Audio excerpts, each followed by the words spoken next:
Hello and welcome to Furious Driving. Hello and welcome to Furious Driving, and this little nugget of golden joy is my new Vauxhall Meriva. And another episode of breaking news. I must get a Teletope sound effect for that little bit. This is the weekly episode of updates of all the things that have been going on with the cars, the various little fixes and bodges and whatever else. It's kind of like an extended version of the 5-minute updates that members and Patreons get each week, but in a full form for everybody. And this week it has been so busy. Lots going on, some good, some bad, some sad. Firstly, and this is the sad bit, saying goodbye to another fleet member. I haven't even told the members and Patreons, I haven't even put this on Facebook, but we've said goodbye to another fleet favourite. A very, very fond farewell in this case. Yeah, I'm just selling all the wrong cars basically. But we'll come to that in a moment. I need to clear out some space. I need to make some more money for new projects and make some more room for new projects. So some stuff has had to give. So that is very sad. Secondly, the Meriva of joy. We drove that back from Lincolnshire in order to sell on behalf of my mother-in-law, who'd been told it was not going to pass another MOT. Now, this is going to be a quick segment because it's either going to be nothing was wrong with it, so I've just spent a day cleaning it and making it lovely and it's on eBay, or it's actually really rotten and I'm not going to get into welding that thing, it's just not worth it, and so it's on eBay as parts, car spares and repair, or spares or repair. So one of those two things, but the big question is that car rotten, or why were they telling her it's no good? So we'll find out. Thirdly, the Alfa 159. That is doing well. I've been using it an awful lot. We'll come to this in a moment, but any car that's been sat for a while and been kind of put back on the road, it's going to have a snagging list like a new build house. And yeah, there's a few odds and sods that aren't quite right, but I'm working through them, so we'll come to that. And finally, this car, the MX5, the UNOS Roadster. I've run out of journey before I've run out of talk. This is finally where I want it to be. I'll carry this on in a second. This is the sorting office where the PO box goes to. So as I was saying, the Mazda MX5, the UNOS Roadster, or if you're in America, it's still a UNOS Roadster because it's a JDM car, not a Miata technically. The answer is always Miata, especially so if it's this Miata. Yeah, when it arrived, it had the alloy wheels I wasn't particularly keen on for this particular car. Those have gone. It's now got the R50 mini steel wheels, which I think look fantastic. Overwhelmingly, the comments are positive about the wheels on this thing. Maybe two people don't like it. On the whole, everyone loves them. I love them. The new suspension, which is basically KYB, I think it is, just standard good quality shocks, combined with the IBAC lowering springs from MX5 parts. Perfect. The ride is sublime. It's basically how an MX5 feels from the box, just a little bit tighter and a lot lower, so it looks fabulous. I'm loving the look, the ride. It's so stable at speed, and when I was on the motorway this week, I've been using it every opportunity when the weather's right. Obviously, I've been using it all week and not filming it. Went to go and film it today, and the heavens have opened and it's grim, so that's perfect. But yeah, it's great. It's really fun around a B road, as it should be. Take it on the motorway, it's fine at 70. If you have a private test track and want to push it to closer to 90, it's also completely stable. So the thing is brilliant. I am loving this car so very much. Definitely the right choice to make this car the way it was. It looks good, feels good, runs good. The exhaust is brilliant as well, looks good and sounds great. It's developed a little tiny blow. I think it's the joint between the silencer and the new section, which I had to drill out the fitting on the catalytic converter, so that's not brilliant. And I think one of the nuts I used has kind of worked a tiny bit loose because it's a little bit of a blow developed, so I'm going to fix that. Other than that, the car is hot to go. It's brilliant, loving it. Okay, so let's get into the rest of the fixings. And this little nugget of golden joy is my new Vauxhall Meriva. Well, I say my new Vauxhall Meriva. Technically, it's my mother-in-law's Vauxhall Meriva, and I'm going to do my very best to make it beautiful and try and sell it on her behalf. If you didn't see the last video, her local garage where it's been serviced for years and years and years. She's had it for the best part of 15 years and looked after it impeccably. They said it's a bit crusty underneath and they're a bit dubious it's going to get through another MOT. And the last MOT did show a lot of surface rust under the chassis. So my intention for this video is to get it up in the air, have a look at the floor, find out exactly how bad it really is. And I don't think it's that bad. Spoiler alert, I reckon it's going to be okay. Fingers crossed. I say this though, having not been under the car yet. This is just my blind optimism at work here. If it works out well, we're going to get the whizzy wheel of death on it, get some of the surface rust off, underseal the things so it looks beautiful, take a bunch of photos for the selling advert so people can see how nice it is, get up top and then start making the thing look super shiny. Now, a lot of the comments on the previous video driving the thing home, well, why are the bumpers and the doors and the wings and what have you all different colours? This is the notorious Vauxhall fade. And if you look at any Vauxhall from the 90s through to, I guess, about 2020, after it's lived in the sun a couple of seasons, all the panels fade at a different rate. I don't know why Vauxhalls do this, but they do. The reds are the absolute worst. If you've seen JM on Cars' granddad's Astra van, which I did a test drive of a little while ago, that is appallingly bad. You've got gloss red next to chalk pink for no good reason. The red is the worst and the gold is a close second. I won't bore you with the process, but I will do you before and after of trying to polish the living daylights out of this thing, clean it up inside, service it, and then see if we can get this thing on eBay and sold rapidly. So once again, I am so glad we've got the carport shelter thingy so I can go under some sort of cover with this thing. I know I always go on about the dirty rain we have around here, but the poor Rover 75 has been sat under cover for a couple of weeks with this mystery electrical fault, which I haven't even bothered to look at much recently because it's just driving me mad. And I know, I'm sorry, I will get onto it soon, it's just baffling and really annoying. That is the state of that. It's not moved, it's been undercover, the dust has blown underneath it. I'm just hoping the rain will give it a quick rinse. And bear in mind, it's June right now. Didn't expect to be wearing a woolly hat during June again. It just kind of shows how clean the rain is up in Lincolnshire, because this car lives outside. It's got stuff growing on it, because it's been parked outside, but it hasn't got the same level of dust we have. Weird. Anyway, let's go grab a GoPro and a light and get underneath there. So naturally, the GoPro microphone didn't work because GoPro is going to GoPro, but let's take a look underneath the car and see what state it's in. Now, first of all, we can see this rear axle, this kind of rear subframe axle thing, and the suspension does have a lot of surface rust on it, but it's big, thick metal, and it's as solid as you like. There's really nothing to worry about. This is like a tank. This is battleship material. It's a hollow casting, but it is a casting. That's not something that's going to rot through in any time. So I reckon we can just give a good wire brush to this, bring it back to some shiny metal, and it's all going to be okay. This spring, I think, might have been replaced. This looks new. This spring perch looks good. There's no holes that aren't meant to be there. It all looks fine. They mentioned on the advisories about a brake backing disc, but I'm not worried about that kind of thing. Looking over on the driver's side, you can see this caliper, I think, has been replaced. This looks relatively new. This is one of the many things that's been done to this car. Over on the passenger side, you can see this is the original. But look further forward, we've got a bit of surface rust on the fuel tank carrier, but the rest of it looks okay from where I'm sitting. And looking at the sills and the floor pan, there is no rot, no corrosion. This is undamaged factory underseal across the sills. There's nothing to worry about here. This car is immaculate.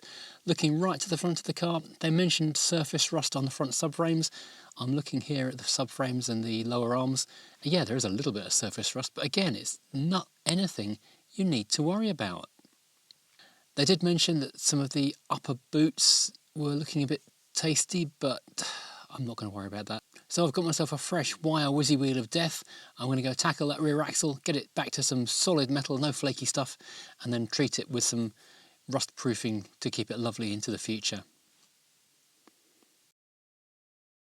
I was going to treat it to some good old-fashioned black gooey shuts because I've got a couple of cans of this stuff and I don't tend to use it anymore. I'll use more modern stuff. However, I thought if people look at the MOT and then look at the black, they'll think I'm trying to hide something. So I've been and got myself some see-through anti-rust wax with corrosion inhibiting properties, so if anyone wants to look at this stuff they can see it is solid metal underneath, and the wax will then prevent it from going rotten anymore. That's all good in the hood under the Meriva. And here I am reading what the stuff is called and how it says it works really well, and you can see I've treated all the areas that were bare metal not bothered to treat the factory underseal because frankly it's lovely looking factory underseal. It's not scratched or broken anywhere. These sills are perfect, I think I was saying. And at the front I've done pretty much the same thing. I've given it a quick buzz over and then sprayed a bunch of the wax over the thing. Now moving inside, the car's actually pretty clean. It's kind of got just ground in dust and dirt that you get from 18 years of accumulated use. The seats aren't particularly dirty, but I'm going to hit them with the Diamond Bright foam and then the Bissell wet vac thing. Now you might recall when we did the Moldeo, the water coming through this clear hose thing was brown. This is just showing a little bit of light dust and the white foam coming out, so really hardly any dirt in these seats at all. This is just going to make it feel so much fresher though.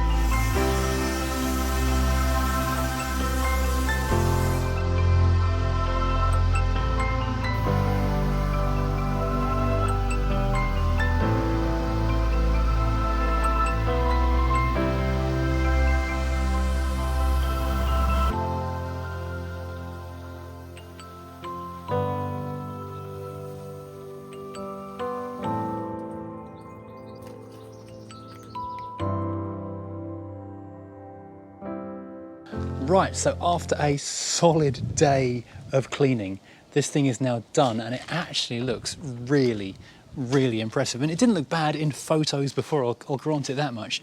But in reality, it was just kind of very flat in real life. And there was a little bits of grime in every edge, every join, every bit of rubber. There was either moss or dirt. And all of that has now blasted out. I spent just so long with the jet wash getting all the grime out from underneath these trim pieces and in the edge of the lettering and that kind of stuff. And the car has come up so very, very nicely. Was that a mark? Yeah, it is a little scratch in the plastic. Yeah, the only damage really on it is a little scratch just here in the door, a little scratch just there, and on the back there's a few little scuffs on the back bumper. So nothing really to write home about. But it looks so really very, very good indeed. The seats have come up really nicely. I'd forgotten these actually slide independently and fold forward. So you've got loads of options in there. And in the front, the seats are basically like new. The only thing I really need to go back and redo is these plastic kick plates, which have been pretty heavily worked over with some muddy boots. But yeah, that will come up nicely. The dashboard with a bit of trim enhancer looks lovely. The only downside to having done all of the work with the vacuum and everything, it puts like a real smell into the car. So I'm hoping no one sits in and thinks, was someone sick in this? Did someone wet themselves? Because that didn't happen. It just is the smell of the foam. But yeah, this now looks absolutely magnificent, or as magnificent as a slightly faded Gold Zafira can look. Oh, the other thing which is not good on this car is on the roof. I'm guessing it has not been waxed in its entire life, not since 2009. And because of that, it has sunburnt through the paint in the roof. Fortunately, it's very tall and you can't see that. So that's all good. What is a downside, a mistake on my part though, is that having got it all completely finished last night and looking really very, very good indeed, I went and took the photos and I thought, shall I take it to the barn, keep it drying there? No, it'll get dusty on the little country lanes up to the barn. I'll leave it here under the shelter. And of course today, it's raining and miserable, and so I'm gonna have to give it a clean when eventually it sells. I have got it on eBay now. It's listed for $1,350, $1,350. I know I'm gonna get a low ball offer, so I might as well list it a couple £100 more than I'm expecting to get. But if you're interested, let us know. The car is now for sale. The only thing left for me to do to it is a quick oil change, oil and filter, because I don't know when the last oil change was. I think it was about a year ago, so it will not hurt, oops, to pop. Oh, I can't get into this. It's a cartridge filter, a whole £4.50 I think this thing costs. I'll change that. And of course, don't forget, Furious Drone viewers can get 10% off Ravenol, a super high quality engine oil for your car. That's actually the wrong bottle. It should be 530 going into this car, not 1040. I've picked the wrong one out of the garage. So that'll be the final absolute finishing touch. Now I'm going to put this thing back under the cover quickly because I want it to stay clean. So apart from, I'll try and get a review done on this car before it goes. Maybe show it later in the year when you've kind of forgotten about it. this is probably the last time you'll see the Meriva with any luck. Fingers crossed. And that can be out of my storage area and not my problem anymore. Right, next up on our list of cars that need things doing to them is this rather wonderful Alfa Romeo 159. I love this car so much, and it's come back so well from being abandoned in a field for years to being basically one of my favourite cars to drive. There's something really, really lovely about driving this thing. I'll take you for a little ride in it quickly before I do the work on it, just to share it with you. But because it's been abandoned for so long, there are a few things that aren't quite right. And I'm going to make a start on them, or continuation of them, I should say, with them right now. First of all, really, really easy. New number plates. The ones you've probably seen on the camera look fine in the distance, but in fact they're not. They're very, very faded indeed, and they're peeling apart a bit. So I've been to perfectly printed plates, and what I've got is original 2006 style. So I've still got the GB blue slash on there. So that's going to look just like it would have done when it came out of the dealership in 2006. That's lovely. It's going to be a nice little visual improvement. Also, when I fitted these back onto the car, I can only find really big wood screws, and it looks horrible with the screws, and I want no screws in there. Secondly, these things, the wind angling blower vent things, two of them have got broken slats in them, which are really, really annoying. I hate that kind of messiness, and it's otherwise a lovely dashboard. So, wonderful viewer, Steve from Full Boost J4 YouTube channel, I'll put a link in the description below, junk in the trunk to me, there we go, to this address here, PO Box 477 Aylesford, Kent ME69LE, a pair of undamaged wind blower anglery things, whoops, that can sit in the dashboard and not have broken little slatty bits in them. That's really cool. Thank you so much, Steve. Go and check out his channel. He's got another Alfa 159 2.4 on his channel, plus a Fiat Coupe and I think some other Italian stuff. But there are a couple of other little niggles as well. And I'll take you for a little drive in this thing just to experience the thing on the road because it's lovely. And I'll tell you all about that stuff as we go. Now, problem number one, these door mirrors. They have this really nice courtesy feature. When you put it in the reverse, it drops the mirrors down so you can see the curb. The trouble is, when it puts them back, it doesn't always put them back at all, and then if it does bother to do it, it just randomly puts it somewhere else, and they won't adjust as far as you want it to. Secondly, I'm about to have the bumper taken off by that lorry. When I turn the engine on, I get this lovely beeping noise that says, is he going to do it now? Have engine checked, beep, beep. There we go, have engine checked.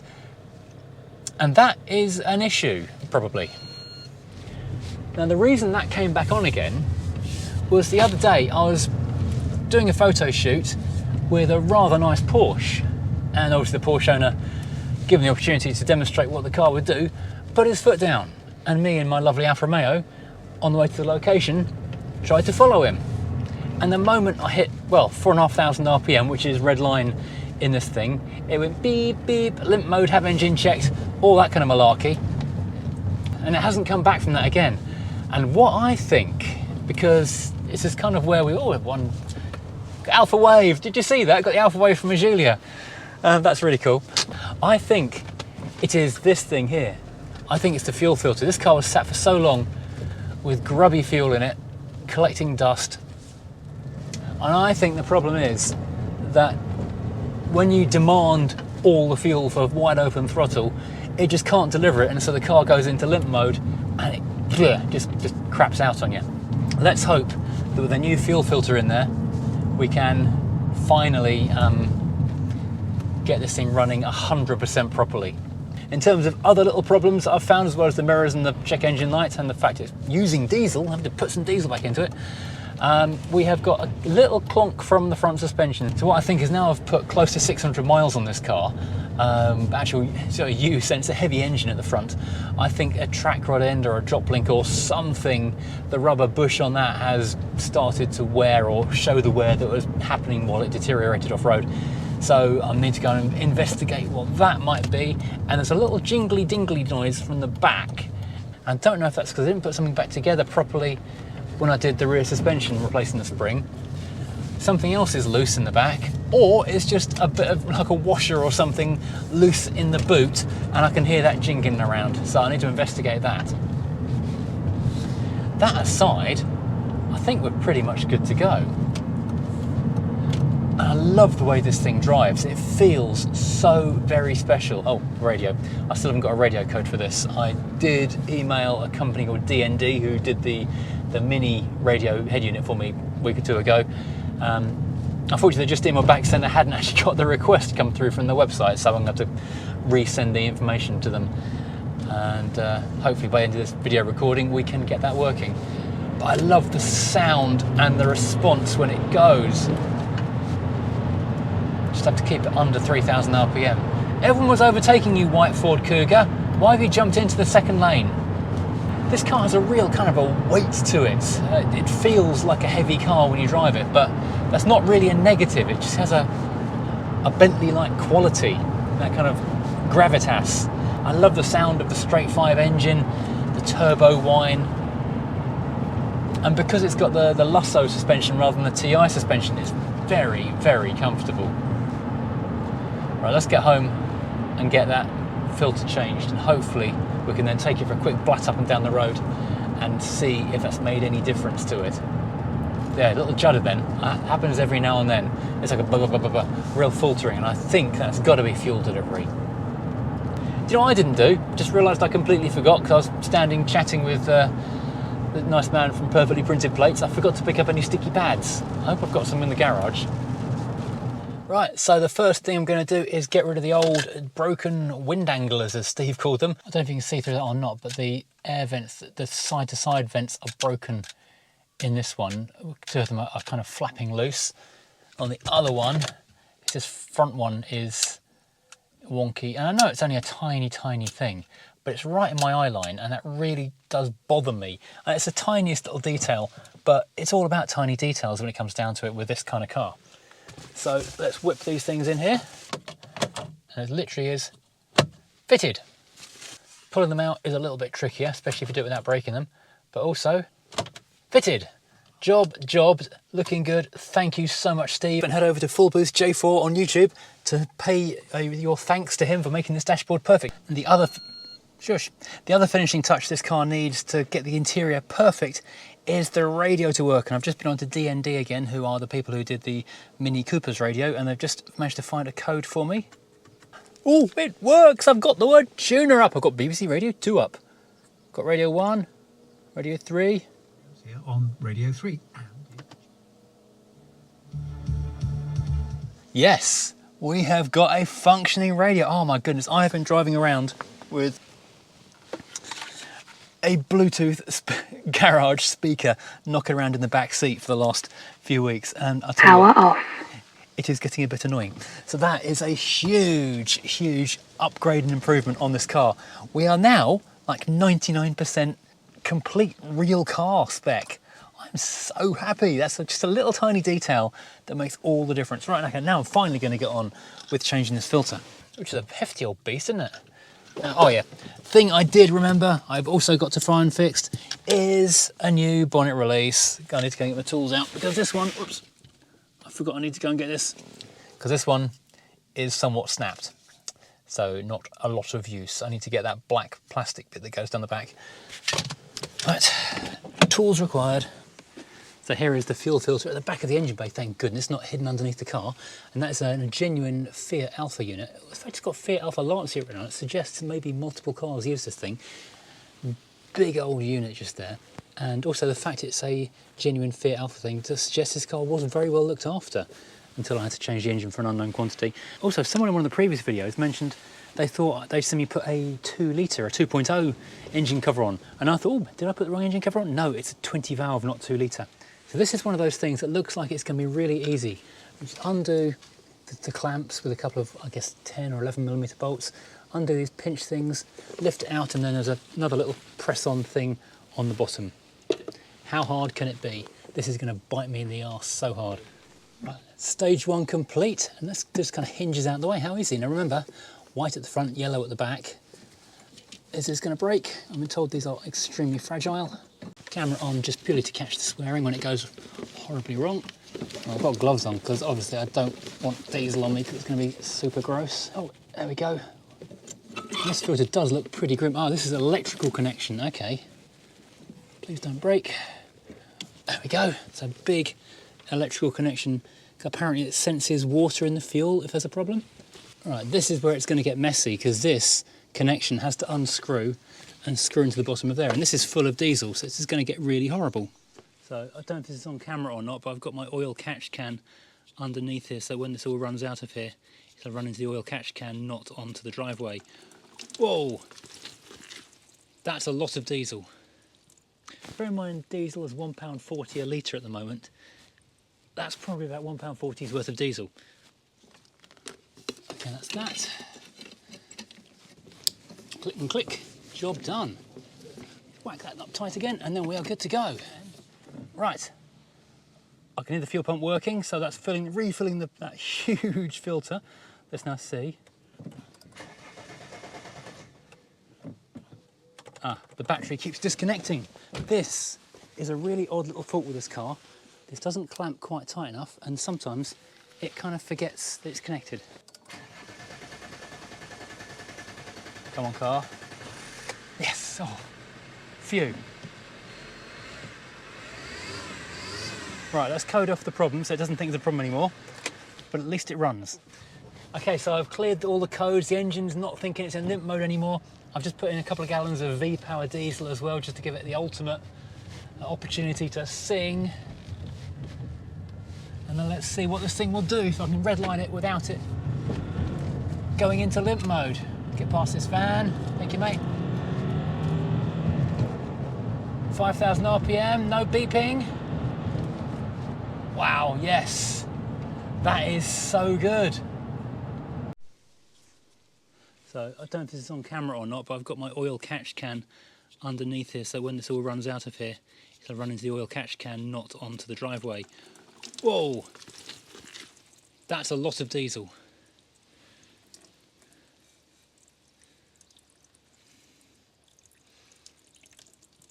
Bear in mind, diesel is £1.40 a litre at the moment. That's probably about £1.40's worth of diesel. Lovely. Okay.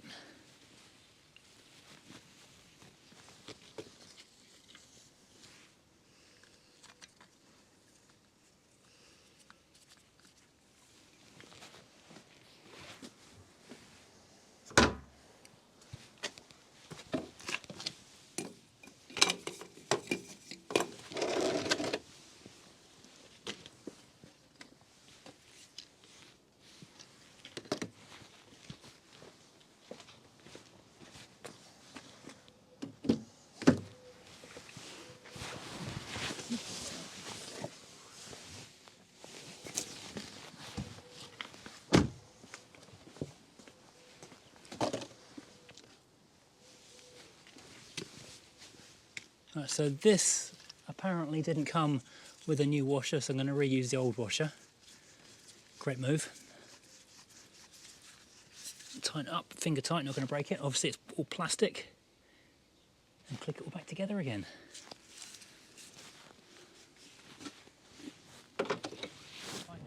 I do think that blocked filter may have been giving a lot of other running issues that I was attributing to other stuff as well. So I think we are well on the way to being 100% road sorted. Nothing behind us. Let's slow right down a second. Not going for top speed, just going to go for wide open throttle.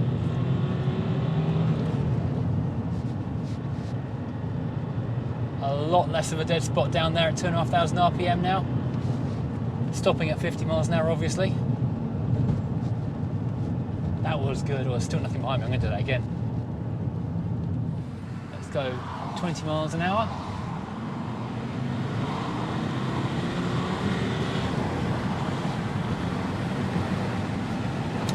Yeah, I think we've fixed it. Love it. And in addition, you can't hear this because it's all copyright and I'll get a copyright strike and lose all my monetization, but the radio, not only does it work, it sounds awesome. Mid-noughties high-end car radio is so nice. So nice. And this is no exception. Oh, this car continues to be wonderful. Every time I drive it, it puts a smile on my face. Funny thing, obviously this car is worth a lot less than my C250, which is about, how many years newer? decade and a half newer, basically. It's a 15-year newer design. It's a 12-year newer car.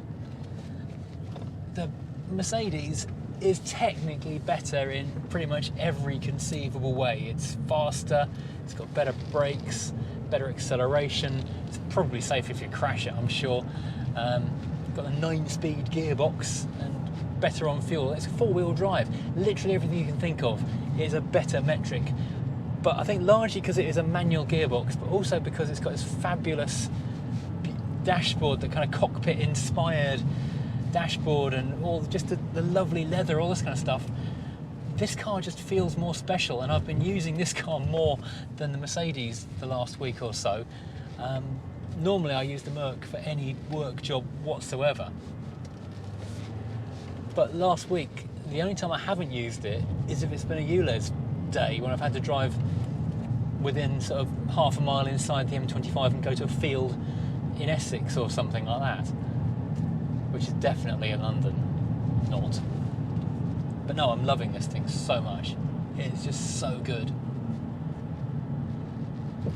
Right, now we better go from loving this car dramatically to the sad news of, well, which member of the fleet isn't on the fleet anymore.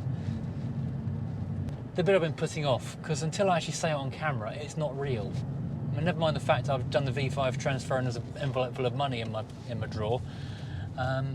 Yeah, until I say it on camera, it hasn't actually happened. Right, let's go and look at that. Vauxhall the Volvo. Now, you know, recently we sold Hippo the Freelander, basically purging my favourite cars from the fleet, which is definitely a mistake. But I do need to clear a few cars out because they're basically done. There's no new content, and well, this is a YouTube channel, so if I was a normal person, I would just keep this and enjoy having it, but I'm not. A lot of my job basically relies on having new cars coming in, and I have very much run out of space, and all my money's tied up in cars that aren't going anywhere. And I was thinking I probably should move another car on. Incidentally, Hippo, I've seen a couple of times since Jason bought it. Hippo's still looking very well indeed. He's keeping it very nice, so I'm happy with that. I'll try and get Hippo back on the channel at some point in the near future to give you a little update. But I was just thinking, what else can I sell? Because none of them are cars I want to sell. They've all got a place in the collection. Thing is though, a friend emailed me, and it's actually bizarrely the person who sold me Hippo, saying, would I consider parting with the Volvo 740? And the thing is, when we did the Volvo to Sweden adventure, oh God, 18 months or so ago, we drove this car, this 1988 Volvo 740 GL, from here in Kent all the way across Europe to Gothenburg in Sweden. Göteborg, I think you pronounce it in Swedish, because we wanted to get to the old Volvo museum at the Volvo factory before it got closed down and then brought back in what is apparently a less good way. That was meant to be kind of a swan song, a big send-off for this car. The problem was I really loved being in this car for like 4 days. It was such a nice thing to be in. Oh, such good memories. But the thing is, the MOT ran out in February this year. And I'll quickly grab my phone if I can find it. So it passed its last MOT in February 2024, and it expired in February 2025. At the time, it had 149,632 miles on it. Currently, it has, and I've not looked at this yet, 150,382. So it's basically done about 800 miles in the last year. So it hasn't had a lot of mileage used on it. I'll be honest, it's probably a bit more than I thought it had, but not enough to justify keeping it around, and there's really not very much left to do on this car apart from just very basic prettying things like touching in stone chips on doors and stone chips on the bonnet. Project wise, it's kind of done. I mean, I could fit the big turbocharger I've got given by Max Speeding Rods onto this car instead of the Tomcat. Thing is though, this is a really good car, and there's a better than average possibility I would then ruin a really good car in doing that. So I don't want to do that. So I've said to Chris, okay, as long as you look after it, and as long as I get the first refusal on buying it back, if you do decide you want to sell it in the future. So yeah, today I'm going to quickly go through the last MOT and the general condition of the car to make sure it's good enough for Chris to take away, because he lives way away in the north, 4 hours away, and he's going to take the train down in a few days' time and he's going to drive it home, which I don't think will be a problem at all. I would happily do that drive in this car because, well, it did Sweden and back in a weekend. So, you know, that's a couple of 1,000 miles in one hit. In fact, we cannonballed all the way back from Gothenburg to Calais. I think we did it in one day solid. I don't think we stopped anywhere. We stopped twice on the way to Sweden. I think we just drove all the way back in one hit. So it started off 6 in the morning, got an evening ferry. It's a good car. So I'll tell you what the advisories were on this car last time it passed its MOT. Near side rear tyre damaged, cracking or perished, which I think is basically because it's an old tyre basically, and it wouldn't hurt to replace the rear tyres. I replaced the front tyres when I first got it. Admittedly, I've had this car 5 years now. I got it in February, I think it was, or January 2020, because we were doing a cheap car challenge, and it was like a, you know, buy a bargain car, go off and do various adventures. Unfortunately, I don't know if you remember 2020, but we weren't allowed to go out very much, and so that didn't happen. But I just decided I really liked it, so I kept it. Front and rear side vehicle structure is repaired, but structural rigidity is not significantly reduced. Now, I did some welding further inside the car under the floor pan in the middle, so I don't think it's that. But the previous owner did tell me it had been repaired in his ownership and it needed more repairs, and that's why he was selling it. So I need to have a look at what that might be. And finally, offside brake hose slightly deteriorated. I think I bought a hose for that. Bear with. I did buy a hose for that and decided it was difficult to change, so I didn't. Because I did change the rear calipers, I think, for MOT before last, in fact. So in the time I've had it, it's had rear calipers, clutch slave and clutch master. I had to put a new radiator in it, or a used good radiator. I've serviced it, obviously. Did all the diff oil, did the gearbox oil, I think. I can't remember now. I had to change the tail lights. That was expensive. Tail lights on these cars are really expensive, but you have to do that because otherwise the boot leaks, because water comes through where the colours join up. Anyway, right. I haven't started this car in a while. Let's give it a fire up and see if it runs still. It's been a while, so it's not a given.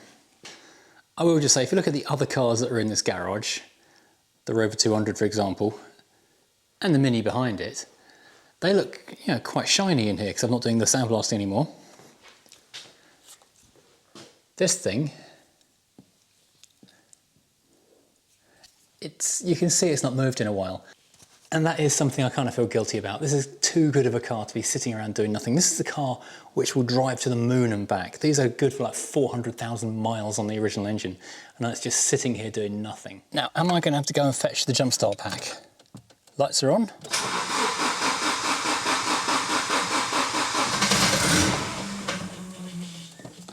That is impressive.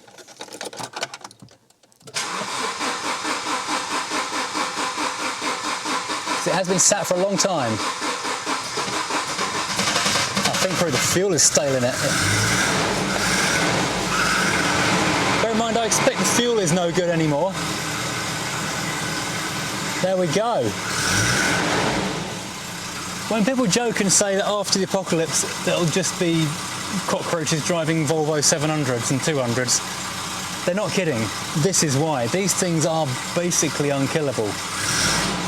This is another car which I'm instantly going to regret selling, and I'm probably going to rush out and buy another one almost immediately. Fabulous. Chris, you're getting a good one. Check this out. Still got a Volvo genuine battery in it, and I was still using genuine Volvo oil filters in it as well. So this car is being absolutely cosseted its whole life, and there's not a drop of anything on the floor underneath it either. So I've had a poke around underneath the car, and looking at what I can see, and there's not a lot to be honest, I think if I put some plates on, I've not done them flush, I've just done like repair plates, and you can see them through the underseal, so the MOT man has mentioned them, as in not a flush repair. So I'm going to go in, I'm going to get the grinder, I'm going to clean them up, make sure they are still solid repairs, and then repaint them, and then that hopefully will be okay. The MOT has already run out. The fresh MOT test is booked in 4 or 5 days. The insurance runs out next week, so I can only drive it to and from the MOT while the insurance is still in place. So I've got to get everything done before the MOT runs out. So regardless of what it fails on, my getting it fixed window is very narrow indeed, because I can only go back and forth to the MOT station while the insurance is still current on the car, which it won't be in a few days' time. And then after that, it's going to sit in the back of the driveway until Chris comes to collect it at the end of the month, which is very sad indeed. If there is one positive that comes from selling this car, apart from, you know, less insurance, less tax, and a bit of money in the bank, it's the fact this is a big car, and that means it takes a lot of storage. I could put 2 Minis or 2 pre-war cars in the space this one car takes. It's not an easy thing to store when you've got lots of other cars to store as well. Well, amazing but not thoroughly unsurprising news. Vauxhall the Volvo, another clean pass. Hang on, stone chip in the window, but it's been repaired previously. Monitor and advise, bit of wear on the seat belt, and the exhaust mounting is defective rear. Something to sort out because it's got a droopy exhaust hanger. So I'll sort out a couple of exhaust hangers. I'll mention to Chris about the seat belt, get him to fix that. But otherwise, this car, it just continues to be amazing. I am selling the wrong cars in the fleet, and I'm sorry, Vauxhall, I've not told you about this yet, but we're going to a new home. I'm sorry, I don't want to sell you, but needs must. I'm going to miss this car so much. I haven't driven it in a year though, so maybe it's for the best probably to get rid of it. Get rid sounds harsh though. It's not really getting rid. It's moving to a new home to be enjoyed by someone who's got a smaller collection of cars but loves them and will treat it with all the affection and care that it needs. Although, believe it or not, with a car like this, a surprisingly little amount of care is actually required. It turns out it actually wasn't the £5 rubber hanger you buy from Halfords that are broken. It was actually this strap which goes around the exhaust back box, has a couple of hangers attached to it, which the rubber little gubbiny things attached to and onto the car. One of them had broken, so the exhaust was hanging slightly low. The second one broke when I tried to take it off. Turns out Halfords don't keep this in stock, and it's a kind of a weird thing to find. Fortunately, there's a really good exhaust specialist place in Maidstone, Bow Lane or Maidstone Exhaust Centre, really handy, and they knew what I was looking for, and they got one in for me next day. Only £18 for this little metal band with some brackets on it. And there we go. 5 minutes later, another £18 of metal put into the car, and hopefully that'll see it good for a good few more years to come. Interesting looking at the suspension in the back of this thing. Heavy duty. This is such a good car, it will last forever. So here I am at a very windy Ebbsfleet International, waiting for Chris to get off his train and come and find me in here. I was going to be my last ever drive in the Volvo 740 because I thought it'd be really cool to, you know, come up here to Ebbsfleet, pick up Chris in the car, and he could take me back home, and then that'd be that. Then it occurred to me, of course, that I can't tax it, because if I tax it today, the 1st of the month, as soon as he transfers ownership, the tax stops. So it's going to stop being taxed, and he's going to have to tax it again. We'll both wind up taxing it for the day.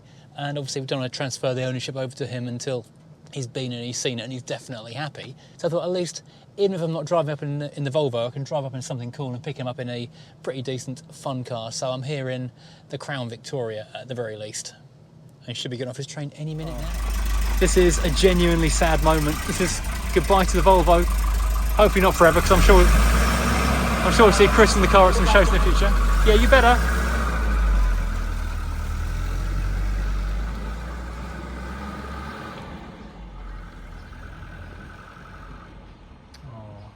I'm going to miss that car.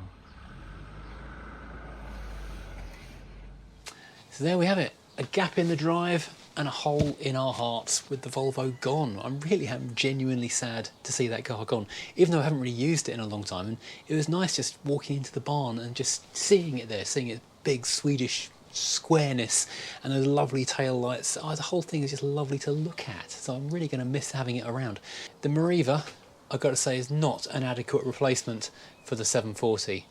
It's a very different car entirely, and as good as the Meriva is and practical, the Meriva is far more practical, but the Volvo, I like it a lot more. Chris, though, he got home really safely. He sent me a picture from Peterborough Services, which is an hour and a half away, 2 hours depending on traffic. He had no problem at all. Got another message when he made it all the way home, which is about 300 plus miles. He plodded up. He had a great time driving the car. He loved it. And he sent me a few more messages since, and I think he's happy with it, so I'm happy that he's happy. Hopefully, we might even see him at Rustival again, so fingers crossed. Chris and Vauxhall will make their way to the Gaydon the August the 30th, and we'll see the car again then one more time. Meanwhile, we've still got the Rover 75 that needs fixing. We've still got the Crown Vic, which is my replacement enormous barge car to take places if I need an enormous impractical saloon for anything. And of course, got the MX5 UNOS Roadster, which is huge fun. Well, let's face it, the UNOS Roadster is a lot more fun than pretty much anything else to drive. And we've got the Alfa as well. Something else probably is going to have to go from the fleet at some point soon, because there are still a lot of cars and still not enough room. So we'll come back to that or revisit that in the near future. It was going to be this thing that was going to be going, but it's managed to do a very good job of keeping itself here by not working and making itself unsaleable since it doesn't drive. Well done, Rover, that was very clever. I'm about to walk into a bucket full of diesel, so I'm going to try not to do that. And I'll say goodbye at this point and go and have a strong cup of tea to get over the loss of my old friend Vauxhall. And well, hopefully we'll see the 740 again at some point. And I can see myself buying another 7 Series again, because I really did enjoy owning that one. Maybe a nice sort of 6-cylinder manual next time. That'd be quite nice, I think. Anyway, thank you for watching as always. Please, as always, check out furiousdriving.co.uk for merchandise like these lovely hats, t-shirts and many, many more things. Head over to the many supporters, the affiliate links in the description below, and our advertisers. It makes a huge difference to the channel if you do. And I'll see you again next time, weeping over something completely different.